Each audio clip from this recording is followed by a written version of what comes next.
Detroit Become Human is the latest game from David Cage. He's a developer with a vision, which it seems is to become the Netflix entertainer of gaming, bringing a complex and entertaining story to life within your console and having you make all the decisions which will decide how things pan out. This worked well with Heavy Rain, a game which I really enjoyed at the time of its release, although I can't say the same about the follow-up Beyond Two Souls. Still, I had hope for Detroit, and after completing the game I'm happy to say my faith in David Cage has been restored.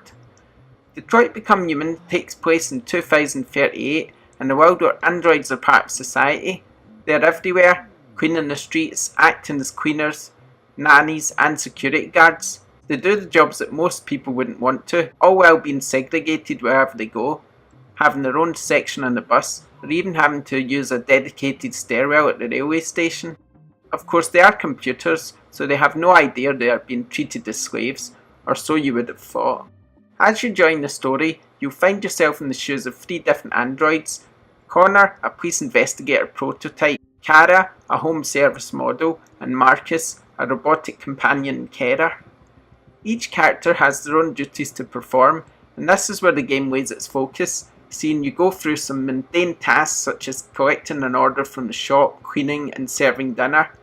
These opening scenes give you the chance to begin shaping the personality of your androids, answering the questions of your masters and learning more about them as you scan the environment for information which will tell you more about their lives. Of course, it doesn't really take long before there's a twist in the tale and the androids start to realise that there's something more than being a slave to the humans. They see mistakes being made, and it's your decisions here that can mean the difference between life and death.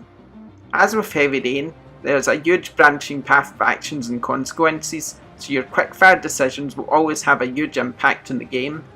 This is no more obvious than when seeing the flowchart at the end of each chapter, which captures your progress and highlights the various options you will have selected and missed, meaning you'll certainly have to play through quite a few times to see everything there is to see. It's fair to say Detroit Become Human often feels more interactive story than game. Each action has a consequence, but you often feel like you're just a small part of the story rather than controlling it completely. There are certainly things which are out of your control, although you never feel far from the action.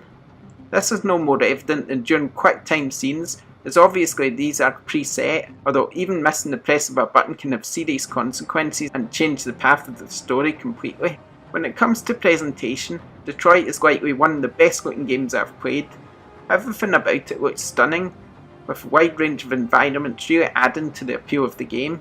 Even though the game is based in a city, the varying weather and lighting effects really bring the game to life and make each chapter feel different from the last. There are some issues with the game which I feel quite sad about, and most are due to the use of motion controls. I've nothing against this little used feature, but often I find it unresponsive when being asked to tip the DualShock or jerk it to one side, with the game not often replicating my actions. There are occasional issues with the camera angles too, which certainly frustrate, although thankfully none of this ruined my enjoyment of the game too much. In my opinion, Detroit Become Human is the sort of experience I want more of on PlayStation. There's nothing I love more than sitting down to watch a full series on Netflix, and to me this is gaming's example of just that.